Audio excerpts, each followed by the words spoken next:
Waan baay'ee si dhibu Nabii Muhammadin argeera. Taarikuun Abdii Raggaasaa deebisuu dhaqe. Masjiida keessa karaa akka warra dubartootaa dhaqee hundee. Ajib.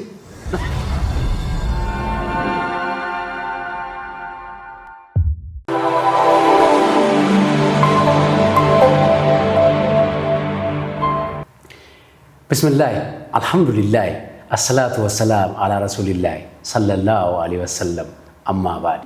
Egaan har'ammoo istiidiyoo Hawwii Jannataa keessatti argamna. Istiidiyoon Hawwii Jannataa sagantaalee garaagaraa hojjechuudhaan yeroo yerootti kan isinii dhiyeessuudhaan waadaa isiniif galu yoo ta'u, egaan kabajamtoota hordoftoota keenyaa har'ammoo keessumaa kabajaa nama addaa nama isin baay'ee jaallattan maal dubbataa jettanii yeroo baay'ee kan isin eegaa turtan. Akkasumallee maalitti jira jettanii yeroo hundumaa isin kan isin dhugaafattan keessummaa ajaa'ibaa keessummaa jabaa tokko kiristaanummaa irraa yookiin amantii pirootestaantii irraa raajii beekamaa gara islaamummaatti dhufe tokko qabadhee isinii dhufeen jira. Innis maal keessa jira ka jedhu walumaan ni ilaale jechuudha. Kan nuti argamnu istiidiyoo Hawwii Jannataa yoo ta'u karaa Arjaa Miidiyaa sagantaa isinii darbudha.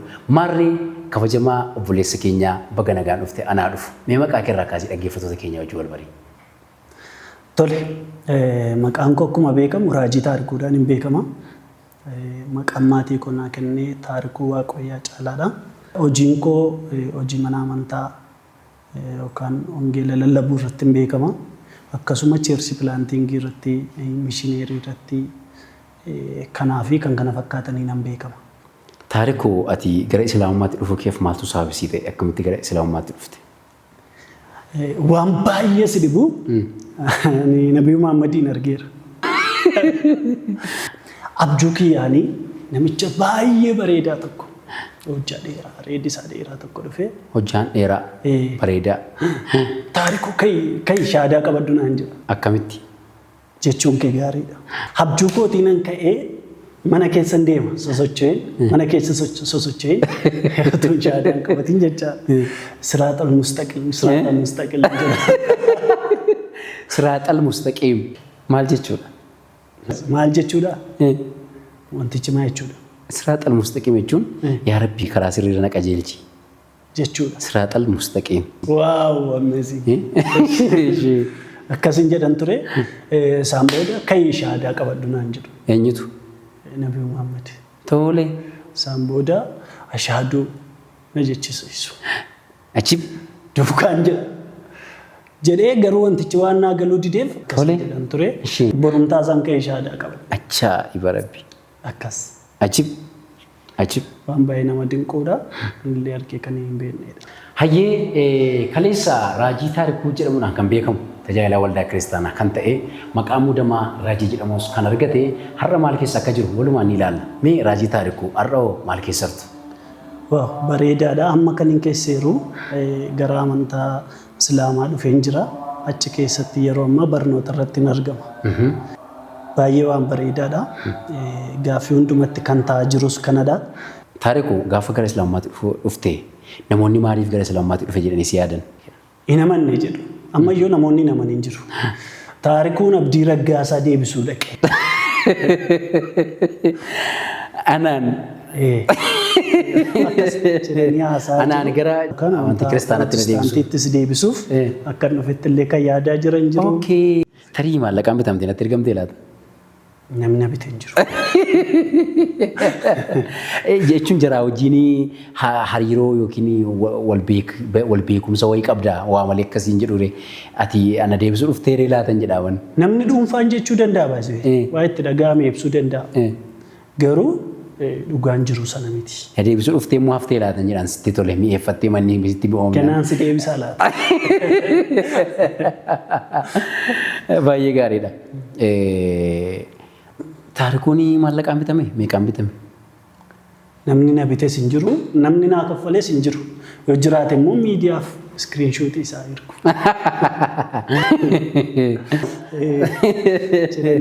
Anaan gara kiristaanaatti na deebisu. Kiristaantiittis deebisuuf akka dhufetti illee kan yaadaa jiran jiru. Viidiyoo keenya arganii wantoota baay'ee kan jiran jiru. Walumaa gala amma wanti jiru kana. Atoo maal ilaaltee dhufte gara kana? Wanti inni ilaalee dhufe wantoota gurguddootu jiru. Wantoonni gurguddoo ani ilaalee dhufe Baay'ee amantoota Pirotestaantii biratti jaallatamummaan qaba. Amanamummaadhaan isaanii wajjin hojjechaa ture. Yeroon hojjechaa turetti kunis immoo kan ta'e namni waa'ee Waaqayyoo qofaa utuu hin taane waa'ee qulqullina ofiisaa eeggachuu waan qabuuf yeroon hojjechaa turetti namoota biratti jaallatamummaa guddaan qaba. Kunis kanan focus godhee hojjechaa ture waa'ee jireenya bara baraa ishee jedhamtu qofaadha. Kanaaf yeroo waltajjiiwwanii sobaa jiranillee tajaajiltoonni sobaa yeroo jiranillee raagaan uummata waan ta'eef yeroon dhiitee ba'aa ture, yeroon didaa ture, wantoota baay'eetu jira. Ammas kan na fide inni guddaan dhugaaf dhugaa ishee jedhamtu qofa. Ajaa'iba! Dhugaatu gara kana si fide. Lafa turte keessatti dhugaa barbaaddee, dhugaa dhabdee, bakka amma jirtu keessatti immoo dhugaa argattee dhuftee jechuudha. Akkas. Baay'ee gaariidha. Mee achiin si deebisaa gara jireenya kee kaleessaatti. Ijoollummaa kee irraa jalqabdee jireenya ati dabarsaa turte jireenya akkamiidha? Ijoollummaa koo irraa kaasee kan hin dabarsaa ture hojii tajaajilaa qofa irratti kan hin beekamu. Achitti illee amma umurii kanaatti tajaajilarra hin jira. Tajaajilarra hin tureesi. Namoonni kan na beekan tajaajila qofaadha. Addunyaa tajaajilaatti akkamitti dhufte? Filattee moo dirqamtee moo mee akkamitti dhufte addunyaa tajaajilaa? Addunyaa tajaajilaatti gaafa dhufu ani keessumatti hin dhaladhe. Yoon siin jedhu keessatti obbaree waldaa keessatti hammasii kaasee immoo focus amantii sana qofaan gochaa ture. Amantii sana irratti wantoota adda addaa barbaadaa barreessaa waan adda addaa gochaa ture. Cheerchiillee lafa wangeelli hin geenye akka Shawaa Kaabaa Salaalee kana fa'aa deemee hundeessuudhaan kaabaa Itoophiyaa kanallee deemee labsii ba'uudhaan magaalota adda addaa irratti pilaantingii hojjechuudhaan an beekama. Kunis keessatti waan an dhaladheef sanuma irratti focus gochaa waan an tureef. Baay'ee gaariidha. Gaafa dhugaan islaamummaa sii galu dhugaa ati argatte sana dur gaafa tajaajiltu yeroo dubbistu sii galeen beeku akkamitti sii galaa ture? Ani dubbisaa man ture. Yoon siin jedhu dubbisuma irraa sii dhufa miti riyoon tundu. Kanaaf dubbisa irratti hojjechaa ture. Gaafa dubbisu garuu waa'ee sillaasummaa irratti akkasumallee fayyaa jirra, fayyineerra wanti jedhamu jira. Ganaa fayyina wanti jedhamu jira. Wantoota baay'ee jira macaafa keessa atis beekta waan ta'eef. Isaan kun hundi isaanii gaafa gaaffii natti ta'u murtee ofii kootiin fudhee isaan booda gara shahaadaa qabachuutti karaa nama biyya bakkee jiru deemee jechaadha. Dur gaafa tajaajilaa turte waa'ee Sillaasee yaaddee beektaa? Baay'ee yaada. Maaltu sitti dhaga'ama ture? Akkamitti yaadda? Beektee yeroo tajaajiltu keessa egaa waa'ee Sillaasee gaafa yaaddu macaafni gaafa dubbatu hafuurri Waaqayyoo jedha mitiire. Yesuus immoo gaafa dubbatu ani ofii kootii waa tokko gochuu hin danda'u jedha. Isa akkamitti ilaalta turte dur? Gaafa inni ilaalu kutaa sana amma naa galutti irra faan darba beektee. Dur addunyaa tajaajilaa keessa gaafa jirtu akkamitti hiikta turte mee? Amma warri dhaggeeffachaa jiran namoota hedduudha. Namni amantii kana keessa jiru dhaggeeffata. Pirotestaantiin dhaggeeffata, kiristaanii dhaggeeffata, nama hedduun dhaggeeffata miti. Dur akkamitti hiikta turte? Ani ofii kootii uumaa gochuu hin danda'u ka jedhu sana. Bakka gaafa akkas jedhamu walumaa gala waaqa jedhee namana. Waaqa jedhee namana. Tiimiin tokko akka jirutti an beeka. Tiimii yeroo siin jedhu giruupiin ta'e tokko bakka ajandaa wayituu yookaan ganaa waaqoliin sun dhufu jedhee yaada. Waaqayyo kan biraan iyyuu Sadiika. Waaqa sadii alatti waaqi kan biraa hin dhufa jettee yaadaa turte? Jechuun waaqa sadii mitiire Yesuus qofaasaa waa gochuu hin danda'u waan jedhuu fi maayinni kutaan kun faayidee yeroo itti yaadu jira dhugaa dubbachuu fi bal'inaan ergan itti yaadee booda garuu garriin itti deemuu fi garriin hojjechuu qabu kutaa kana dhiiseen kutaa biraallee mun barsiisutti hangaa. Maaliif? Baay'ee gaariidha. Ifa bal'aa qaba waan ta'eef jecha. Ammallee addunyaa makaleessa turteetti si deebisa. Dogoggorri ati kaleessa uumtee yoomuu keessaan boo jettee yaaddu? Asumaan illee uummata dhiifama gaafachuu barbaadu ni jira. Tajaajilaa wajjin wal qabatee, barsiisaa wajjin wal qabatee, wantoota adda addaa wajjin wal qabatee, waadaa wajjin wal qabatee, wantoota ati dogoggoreera, rabbii koo biratti dogoggoreera, har'a akka doggoraatan ilaala jettee wantoota hawaasa dhiifama gaafattu jira? Baay'ee bareedaadha. Okay. Kan inni dogoggoree jedhu ammarraatti ofiillee yaadachuu hin dadhabaa tarii namni waa baay'ee beekamtiire dhugaa dubbachuu fi amantoota baay'een jaalladha. Kaleessa sarrasi yoomiyyuu baay'een jaalladha obboloota koodhaa maatii koodhaa wantoota baay'eedha waan ta'eef. Amantoota miidhee kan hin jedhu yoo jiraate arras boris barabaraanis dhiifaman gaafadha. Fakkeenyaaf amantoota miidhuu gaafa siin jedhu fakkeenyaaf waaqayyoonitti dubbate birrii 5 yoo fidde birrii 500 mana kee gala. Tasuma waliin galu. Waan akkasitti fakkeenyaaf namoonni baay'een na beeku. Raagaadha namoonni jechaadha amantoonni illee. Ani waa'ee birrii irratti tasuma waliin galu. Okay.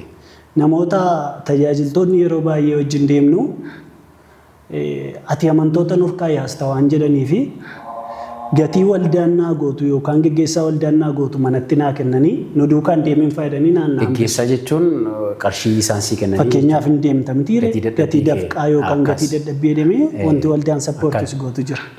Isa kana utuun hin naqinitu afi ati nu biraa jedhaniifa yeroo manatti sababii sana wajjin waliin galleeffate. Waliin galu lammatas immoo amantoonni na duukaa waan ta'aniif.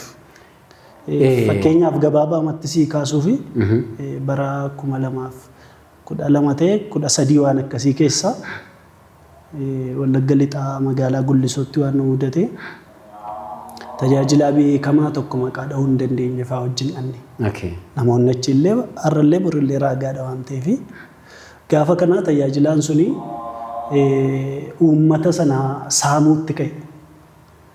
Akkamitti? Maal godhee? Akkamitti yeroo jettu. Maal godhee saama? Akkamitti saamuutti ka'e? Bakka kennaa jedhee jechaa godha. Kennaa akkas godhaa jedhee. Jechuun yoo laatte malee si eebbisa. Yookaan achiin duuta jedhee. Yeroo doorsisanii harkaa fuudhan faatu jira beektee. Gaafa kana walii galuu gaafa hin dideelu amma sadarkaa isteejii irratti dubbii natti kaasuutti ka'e. Gaafa kana amantoonni gaafa inni achi ba'uu taarikuu jedhanii iyyuutti kaa'e. Anaan hoteela naqaaniifa konfireensii deemuutti kaa'e. Sii galee isteejii sabii ati hojii isaanii hojii waliin galee. Parsantii 75 olii waa'ee bizineesii waan hojjetaniif ani immoo waa'ee lubbuu waan jedhamu qofaan yaada yeroo sanatti. As gaafa yaada bareedaa fiddee fakkeenyaaf waa'ee bizineesii gaafa jettu wantoota macaafarra hin jirre yookiin immoo seera waldaa keessa hin jirre fidanii moo kireetii mataa isaanii uumanii moo yookiin immoo tajaajiluma sana dhugoomsanidha kan isaanii bizineesii hojjetan? No. Hawaasi gadi hubachuu qabu. Itti waliin galu macaafni. Waldaan kiristaanaas itti waliin galtu. Inni kun kaayyoo mataa isaanii mul'ata mataa isaanii qofaadha. Yeroon siin jedhu warra butattoota. Butattoota. Warra butuuf fiigan bakka. Hin butu yeroon siin jedhu qabeenyaa isaanii wantoota adda addaa jechuun dubbachuuf saalfisitti ta'u wantoota baay'eetu jira. Kanaafi namoonni kun kaayyoo ofii isaanii qofaaf waan manaa ba'aniif ati immoo achi keessatti waan dhugaan hojjedha yoo jette hariyatamaa taata. Kanaaf gaafa kana gaafa wantoota akkasii argullee bakka amma amantaan kun dhugaa miti jedhee ofirratti murteessutti faana geessisaa ture siin jechuu kooti. Ati raajii turte taariku. Wantoota raajiin hojjetan ammaa kana akkaataatti seexanni ba'u akkaataa toora fayyiinsaa seetii bituudhaan isa ta'u bishaan bituudhaan isa ta'u kaardii bituudhaan haa ta'u iskiriiptoo bituudhaan haa ta'u itti walii galta turte ija kamiin ilaalta wantoota akkasii? Baay'ee gaariidha. Asirratti wanti hin galateeffadhu namoonni jiru. Yeroo jalqabaa tokko beektee seeneen ture. Yoon siin jedhu zayitaa dibataa kan jedhamu jechaadha. Stiikariitti gootee irratti kadhatamee. Kadhatamaa garuu dhuguun. An dhuguman kadhachaa ture. Isaan booda yerootti gurgurtu jira. Gaafa kana piroofeesarri tokko maqaa isaa dha'u kan hin barbaanne na qabatee waldaa galee akka tasaa ta'ee biyyattiin konfireensii wayii hojjedhee qabeenyaa kootiin isaan booda gaafa sanaa humna dibataa zayita dibataa jedhamu sana fuudhee gaafa naqeedu namichi kun na waame. Jaarsolii teessisee na qabsiise. waan akkasii akka hin gooneedha. Okay. Ergasii booda gaafa waan akkasii nama biraa irratti illee argu namicha sana fuula koo dura dhufee na dhaabbata. Wanticha keessaa lasumaan bahee. Kanaafuu itti waliin galu. Itti waliin galu. Baay'ee bareedaadha. Ammallee addunyaa makaleessaa keessa haasa'aa jirra. Ati raajii turte. Raajii jechuun maal jechuudha? Raajii jechuun waan Waaqayyo biraa dhufe tokko namootaaf labsuu yookaan himuu akkas. Akkas jechuun amma sa'aatii kanatti yookiin immoo lafa kanarra umurii jiru kana keessa raajiin jira jechuudha. Raajiin jira yeroo jennu namoonni baay'een wantoota adda addaa mana qorichaarra deemanii godhatanii isa kan biyya lafaa kan seexanaa sana kan hojjetan jiru.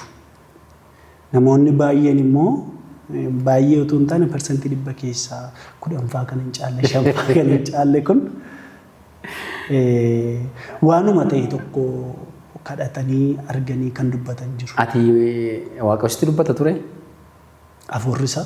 Sitti dubbata ture? Nan nagaa mulla abjuudhaanis nan argaa.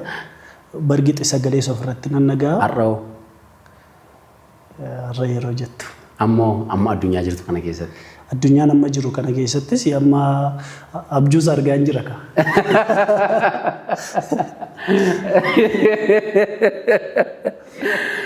Egaan kabajamtoota hordoftoota keenya sagantaa keenya irraa waan baay'ee akka barattan akkasumallee akkasitti bohaartan abdii guddaa qabna. Maarree raajii taarikuun waa hedduu haasa'uudhaaf adeemaa jira. Hordoffiin keessan nu waliin haa ta'u. Hayyee taarikuu tajaajila kaleessatti tajaajilaa turte yookiin immoo kennansa tajaajila kaleessaa kennaa turte dhugaadha jetteetti amantaa? Har'a addunyaa har'aa keessa dhaabatte. Yeroo ilaaltu al tokko tokko jechuun addunyaa har'aa keessatti dogoggora baay'eetu jira. Lunsiin jedhu amma islaamummaa keessa dhaabatte waamamuun keeyyuu yeroo kana amma fakkeenyaaf maqaama kanaan waamamuun keeyyuu dogoggora guddaa akka qabu faatti yeroo dubbattu jira. Si galee kanaaf walumaa gala wantoonni kaleessaa baay'een dogoggora yaada. Akkas karaan ati kaleessa irra deemaa turte dubbiin ati kaleessa dubbachaa turte ulfina waaqayyoof ta'u nama biraa kennaa turte ulfina waaqayyoof ta'u qaama biraaf kennaa turte ulfina waaqayyoof ta'u ofii kee fudhachaa turte kun immoo dhiibbaa guddaa akka qabu kana hubadha. Har'a gaafa islaamummaa keessa jirtu Yesuusin ati kaleessa waaqayyo jechaa turte maal naan jedha laata jettee yaaddee hin beektu? Baay'ee sodaachaa ture. Yeroon siin jedhu bakka gaafanii waan kanatti lixufaa bakka amman du'aa faayidee yaadaa ture. Sababiin isaa gaafa gara kana dhuftu ergamaa rabbii isaa amanamaa isa waaqa biraa dhufee gabricha rabbii jettee amanta. Achitti immoo waaqa isa waaqaaf lafa kana uume waaqa silsillee uume waaqa sallee amma si ajjeesu jettee lallabda. Akkas kanaafiyyuu baay'ee ol gataa. Kun immoo gaafa jalqabatti lixxu baay'ee si sodaachisa. Shaakala keessa garuu gaafa baraa deemtu amantaan musliimaa Pirotestaantii caalaa Yesuusiin akka jaallatuuf waa'ee Yesuusiin illee akka dubbatu barachaa waan hin jiruuf argeera. Kanaafuu Yesuus si kumatee hin beeku jechuudha. Ati maaliif ergamaa naan jettaa? Maaliif nama naan jette jedhee si kumatee hin beeku jechuun abjuudhaan amma irratti na kumatee hin beeku. Abjuudhaan dhufattee itti mitiire dhufee maaliif akkas naan jetta gurbaa sin jedhee beeka? Hin beeku. Hayyee bareedaadha. Har'a taarikuun raajii taarikuu kan jedhamu har'a taarikuun Islaama. Islaamummaan isaaf maali? Islaamummaan akka naa galetti tilmaamuu hin danda'u. Tokko jireenya yaada. Jireenya yeroon siin jedhu bakka waan ta'e tokko kan keessaa argattu isa akkasiiti. Dhugaadha. Islaamummaan jireenya. Akkas. Baay'ee gaariidha taarikuu. Ati amma gara Islaamummaatti dhuftee jirta. Gaafa gara Islaamummaatti dhufuuf jettu miironni sitti dhagahamaa ture maalidha? Sodaa. Maaliif? Doonno akkamattiin baay'een sodaadhaan ture. Maaliifi tokko musliimni nama ajjeesa. Bargixamma nama 7 itti ajjeese dama mitiire. Ganaan nama 7 ajjeesa waan jedhamu faayyaadaa ture. Ati nama ajjeestu yaadaan turre? Jechuun amma si sodaachisa jechuu barbaadeen. Gaarii. hammaatti islaamummaa keessa amma dubbisaa jirtu amma barachaa jirtu amma dhaga'aa jirtu islaamummaan nama ajjeesa kan jedhu dubbistee argiteetta? Nama ajjeesuun cubbuu akka ta'e. Achi. Nama ajjeesuun dogoggora guddaa waaqaa wajjiniin illee namatti walitti nama buusu akka ta'e. Waan akkasii kan arge. Kiristaanummaa keessaa yookiin Pirotestaantii keessaa dhuftee gaafa islaamummaa keessa jirtu jechi yeroo hundumaa sitti baree waan ati dhiisuu hin dandeenye maalodha? Wanti guddaan natti baree akka tasaa fakkeenyaaf yeroo taa'uufaa oh my god maal rakkoon qabuunni ali immoo maqaa Yesuusiin faan jedha amma irratti egaa warri saayikiloojii immoo dafee si dhiisuu dhumutiire kanaaf na dhiisee deema yaada Basumaa ni kan jiraadha baay'ee bareedaadha. Egaa kabajamtoota hordoftoota keenya egaa qophii keenya irraa hedduu akkasiin baraa jirtan abdii guddaa qabna. Ammallee sagantaan keenya itti fufee jira nu hordofaa. Taarikuun islaamummaatti dhufee jira. Yoom dhufee gara islaamummaatti? Bareedaadha. Yeroon dhufe reefuu kan ji'oota baay'ee lakkaa'amullee miti. Amma isaas himuu baadhu jechuu kooti. Ji'a muraasa. Ji'ootaan waan hin lakkaa'amnedha. Yeroo muraasadha. Torbaniin. Amma nufetti garuu waa waggootaan baratamu baay'een arge. Achi gaafa shaadaa qabattu sana maaltu sitti dhagahamaa ture maal yaadaa turte? Baay'een gammade. Wanti gammadee utuu shaadaan qabatiin ibsa guddaaf waan bal'aa tokko hin dhagee. Innis kaayyoo jireenyaa akka ta'e nu hubadhee namoonni baay'een gaafate waan akkasiitti lixxu wantoota baay'ee waan siin jedhaniif. Dhugaa jiru gaafan bareedu gaafan itti manii gaafan odeeffadheedu baay'ee na gammachiisee itti lixe fedhiuma kootiin akkas. Baay'ee bareedaadha. Ergaa shaadaa qabattee salaatutu jira mitiire? Qattee yookiin qulqulleeffattee gara salaataa deemutu jira.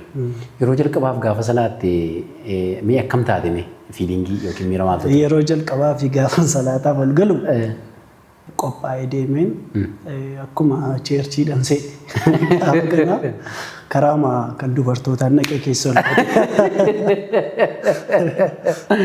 masgiida keessatti masgiida keessatti karaa akka warra dubartootaa dhaqee ol ta'e.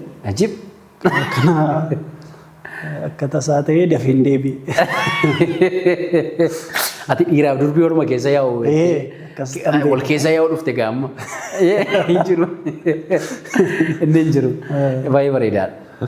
Sana booda dhimma salaataa wajjin dhimma oduu haa godhachuu wajjin dhimma sharxii wantoota barbaachisan utubaalee wantoota barbaachisan sana gochuu keessatti mudannoon ati qabdu maaltu jira?